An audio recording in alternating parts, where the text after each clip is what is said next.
do nothing in this place, and we can scream into the shadows, and it's good that we can. Walk with me, I think we'll find a way. Jah, hommikuid meeldib mul alustada siis väikse Mumford Sonsiga või Tom Pettiga või mingi siukse mõnusa vaibiga ja muusikaga, kus mängitakse pilli, mitte ei toksita klaviatuure. Ei, mitte järgmine saage valesti aru, mulle lihtsalt meeldib. Mul lihtsalt alati siuke tunne, et ma nagu sündisin veits valesse ajastusse vist, et mulle meeldis, kui vanasti tehti head muusikud, inimesed oskasid pilli mängida veel ägedalt ja pidid istuma. Kui ei olnud veel neid kuradi vidinaid ja asju ja kõik, mis meid hävitab siin vaikselt, aga kindlalt inimesed pidi istuma gitarriga piisavalt kaua ühes toas ja jõudsid võib-olla lõpuks piisavalt sügavasse kohta, et kirjutada maailma muutvaid ja hinge ravivaid sõnu, lugusi, muusikat, meloodiaid ja nii edasi. Et see oli äge, aga mis seal ikka, tere hommikust ilusad inimesed, mingit lifestyle videot äkki siit ei tule, tead, Reisi saaga sai ühele poole, nagu nägite viimane Kuuba video sai postitatud. Nüüd on monteerimisest kõva koll ees jälle, aga tööprojekte on vaja ikka monteerida, nii et täna on siuke natukene rahulik update video, siis istun, räägin siin, mis on toimunud, mis toimub ja mis ootab ees, nii et aga hommik enne kõike seda hommikune vitamiinidoos 3000 IU-sed pensionäridele mõeldud 100 milligrammised D-vitamiini kapslid, B-vitamiini kapslid, ma nüüd söön jälle natukene rohkem loomset toitu. Viimane update oli see, et ma söön väga vähe, söön ikka väga vähe, aga ütleme korra 2 nädalas ma ikkagi söön, sest treeningmaud on nii suured, et lõputame kohviga alla. Treeningmaud on nii suured, ei jõua kõiki vitamiine, proteiine ja asju sisse tankida, nii et natuke näitan sealt, et pikemalt toitumisteemadesse praegu ei lasku, eks ma ühel päeval võib-olla hakkan nendest ka natukene rohkem rääkima, aga võin öelda nii palju, et ma loen iga päev, veedan 2-3, kui mitte rohkem 4 tundi erinevates podcastides, teaduspõhistes, uurimustöösi ja muud sellist läbi lugedes, et ma ei tee ühtegi otsust oma dieedis ja asjas nagu nii kergekäeliselt. Et need on läbimõeldud asjad ja lähtuvad valdavalt teadustest ja hilisematest uuringutest ja ka minu DNA analüüsidest kui vaja ja nii edasi, et bla bla bla. See kõik, ma arvan, teile sellele huvi ei paku väga. Kuigi mu vaataskond, ma vaatasin valdavas enamuses on 18-34, üllatavalt vana selles mõttes. Aga kohvi on siin ikka hommikune elu eliksiirga sisse. Loputame tablakut kohviga alla, edasi.org. Veebiajakirjast nagu ikka, edasi.org tassist ju oma kohvi nagu ikka, siuke vahva jalgrattaga vanamees siin. Mina ühel päeval, et edasi avaldas ka minu ja Gerti fotod Kuubalt, Kuuba fotoloo ja paar bloogi ka, nii et mingi visake pilk peale, kes tahab sellist natukene, nagu öeldakse, sisukamat erapooletut või sõltumatut sellist, tähendab siis erapooletut, sõltumatut sellist sisukat ajakirjandust, head lugemist ilma reklaamita. Ma liigse reklaamitis mingi edasi.org tšekiga seda tegelikult, ma olen ka seal kaasautor, nii et saate sealt põnevaid arvamusartikleid ja lugusi lugeda. Aga asja juurde tulles siis väike update video, mis on toimunud. Kuuba reis oli, nagu nägite, viimased videod said postitud, sellest on 6 aega möödas. Ma ei ole siin vahepeal update'i teinud, sellepärast, et nagu ma seal viimastes episoodis ütlesin ka, siis koju tulles ootab mind ees piinakamber, must piinakamber, ratta, uju, basseini põhi musta joonega, lint ja kergejõustiku all ja staatiline ratas, nii et trenni on kõvasti tehtud ja jõulude ajal premeerisin ennast siukse uue vidinaga, nagu seda on Garmini käekell, siuke üks top-end mudel neil 920 XT on see mudel, siis kuna ma siin pole selliste treeningmahtudega, kuigi minevikus on tippsporti tehtud, küll aga nii struktureeritud ja läbimõeldud teadlikku treenimist ei ole ma vist küll kunagi harrastanud, eks ise vanemaks targemaks saanud ja Ironmani treeningu puhul on see, et ma olen lõpuks aru saanud, et see üks võistluspäev trennis, see ei ole Ironman, et Ironmanid on tegelikult need vennad sellepärast, et mitte sest, et nad selle ühe ralli ära teevad või selle ühe päeva ära kannatavad, vaid sellepärast, et päevast päeva ennast kodust välja lohistada vähemalt korra või 2 või 3 korda päevas selleks, et minna oma asjad ära teha, töö ära teha, trennid ära teha, vot see on nagu Ironman.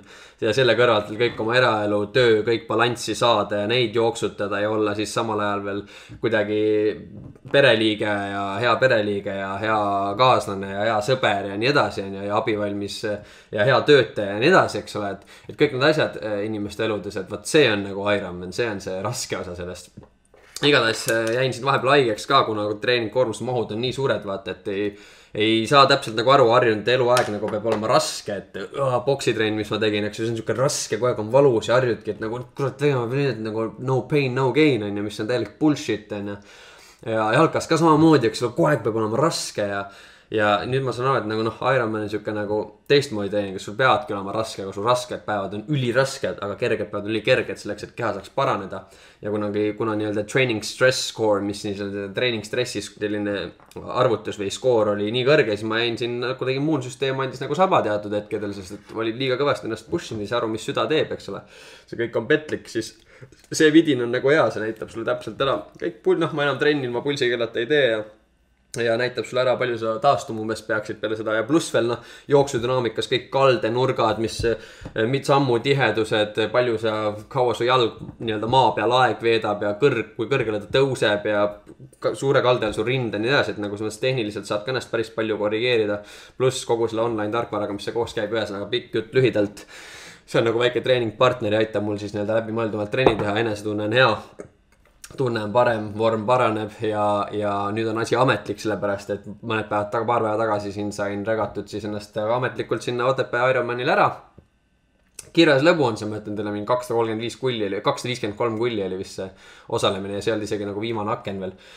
Et eks näis, kui see on edukas see üritus mul, siis võib-olla võtame selle täisdistantsi Tallinna Ironmani ka ette, kuigi ma ju siiamaani ei suuda neid distantsi, nagu ma ei suuda isegi nagu oma pead selle ümber mässida, et nagu kui palju see ja kui pikk see on, ja kui kiiresti need seda teevad, et ühesõnaga, et jälle keskendume protsessile ja laseme tulemusel lihtsalt juhtuda, on nii nagu on. Mis veel?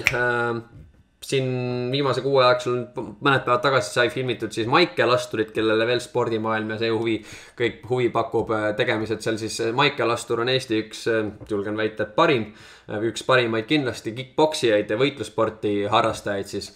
Ja tema nüüd alustab ka oma YouTube'i kanaliga, siis tuleb välja igasuguse ka räägib tervislikust elustiilist, treeningust, näitab oma elu ja kulisside tagust, ta reisib ka mööda maailma ringi ja võitleb nagu top fighteritega, nii et soovitan ja ma aitan talle neid vloge nüüd teha, seda kanalit käima tõmmata, nii et minge visake ka Instagramis @Maike Lastur pilt peale, kellele sellised tegemised võivad huvi pakkuda. Ja kas muud jällegi üks päev siin käisime Kõrvemaal fatbike'idega sõitmas, päris äge oli, värske lumi oli muidugi maas üsna keeruline oli sõtkuda, aga igast trenni võimalusest üritama praegu kinni haarata ja kuna siin 4 seina vahel mustas toas hakkab ka juba natukene nüriks muutuma see asi, siis plaanin siin väikest treeningreisi ka võib-olla kuskil Iisraeli või vaatab kuskile sinna kanti, et saaks veel kuu aega enne kevade tulekut natukene kvaliteetset rattasõitu harrasta kuskil mõnusas kohas, kus päike paistab, endal on hea olla ja pluss veel avavee ujumist, sest ma avavee ujumisega ei ole üldse kokku puutunud ja see on tõenäoliselt mu nõrgim külg see ujumine, et jube sirge ja kraatsil on, ma teen päris palju rühitööd ja asju siin. Aga eks näis, kuidas see kõik mul välja kukub. Plaan on olemas, aga nii-öelda ideed on lihtsad, execution is everything, teostus on kõik, nagu öeldakse nii, et ideas are easy, execution is everything. Ja siin 2-4, siis on 18-20 tuleb meil siin Otepää trip, eelmine aasta me käisime ka, võib-olla mäletate kuttidega, 18-20 on meil jälle kämpad kinni pandud, Otepääl on MK etapp, lähme satsiga sinna, tõotab tulla pull, videot teeme ka, nii et stay tuned.